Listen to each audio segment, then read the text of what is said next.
আসসালামু আলাইকুম রহমতুল্লাহ। স্টপ ডাকনাছে আপনাদের সবাইকে আরেকবার স্বাগতম ও অভিনন্দন।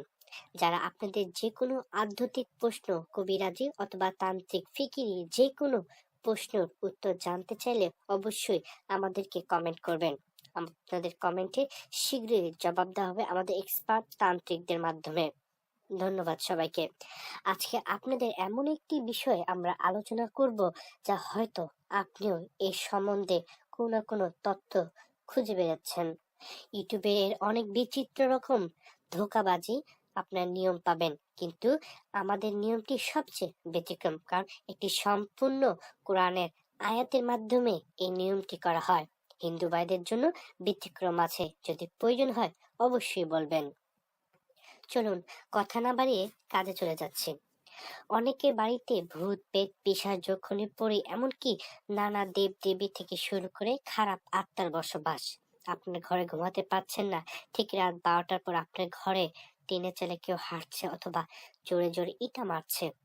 বাচ্চাদেরকে নিয়ে পর্যায়ক্রমে খুব যন্ত্রণায় আছেন, তাদের জন্য এই সুন্দর পদ্ধতি বাড়ি বন্ধের নিয়ম। প্রথমে 10 আঙ্গুল পরিমাণ 8টি তার কাটা নিতে হবে।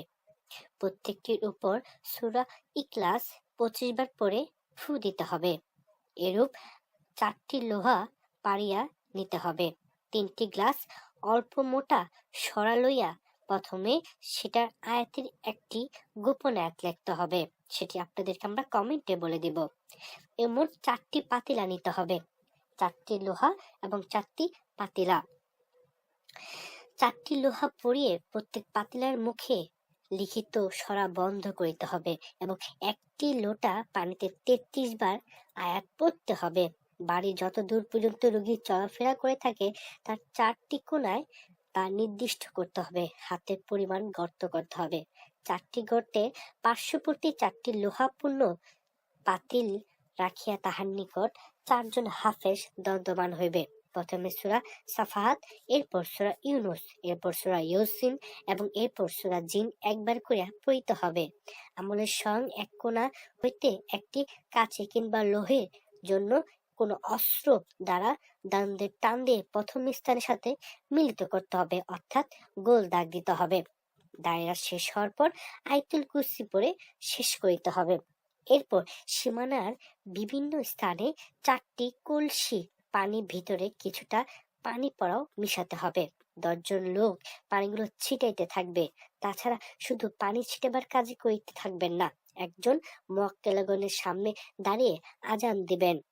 পানি ছিটাবার পর আজানের কাজে সাথে সাথে আরম্ভ হবে এবং ঠিক বলবেন, লা ইলাহা ইল্লাল্লাহ মুহাম্মাদুর রাসূলুল্লাহ, তোমার নামে আমি কইলাম বন, যা স্বয়ং রক্ষা করে নবী মুহাম্মদ।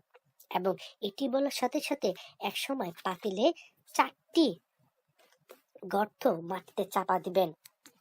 প্রকাশ্য যতটা জায়গা নিয়ে বন্ধ করবে তার মধ্যে একটি বিগত জায়গা যেন পানি ছিটাও বাদ না পড়ে, সেদিকে খুব ভালোভাবে লক্ষ্য করবেন, কেননা এটি আপনাদের জন্য একটি গুরুত্বপূর্ণ দিক।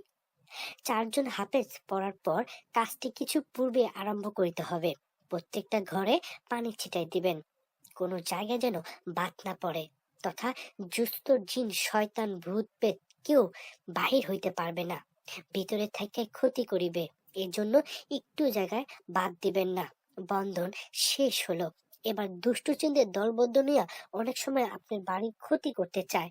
ইয়া রক্ষার জন্য 4 জন হাফেজ দ্বারা একটি ডান কোণা থেকে পাতিলার কাছে দাঁড়ায় একবার সূরা জিন পড়িবেন। এরূপ প্রত্যেকবার একবার প্রদক্ষিণে উত্তর দক্ষিণ পূর্ব 4টি কোণায় 4 বার দাঁড়ায় একবার করে সূরা জিন পড়িবেন। এরপর হাফেজ দ্বারা কিছুটা পানি দম করে ওই দমের পানি ছিটিয়ে দিবেন। এমনের মধ্যে মনে মনে করবেন, এক সহকারে হেফজুল বাহার পড়িবেন, আল্লাহর কাছে দোয়া করিবেন এই বন্ধ চাহিত জিনেরা সহজে ভাঙতে পারবে না। রোগীকে দীর্ঘদিনের মধ্যে এর ভেতরেই থাকতে হবে, প্রকাশ্যে থাকে। এর মাধ্যমে অনেক গভীরতম গভীর শয়তান থেকেও খবিশ থেকে শুরু করে যত ভূত পেত আপনার বাড়ির ভিতর ঢুকতে পারবে না। স্বয়ং পরীক্ষিত এর তান্ত্রিক আমল অথবা কবিরাজ আমল, কিন্তু সাবধান থাকিবেন যেন পাতিলের উপর কেউ পায়খানা না করে। সুপ্রিয় দর্শক শ্রোতা, আমাদের এই ছোট্ট উপহারটি আপনাদের জন্য। অবশ্যই লাইক, কমেন্ট, শেয়ার করে জানাতে ভুলবেন না আমাদের উক্ত কোরআনের নিয়মটি আপনাদের কাছে কেমন লেগেছে। ধন্যবাদ সবাইকে। আসসালামু আলাইকুম ওয়া রাহমাতুল্লাহ।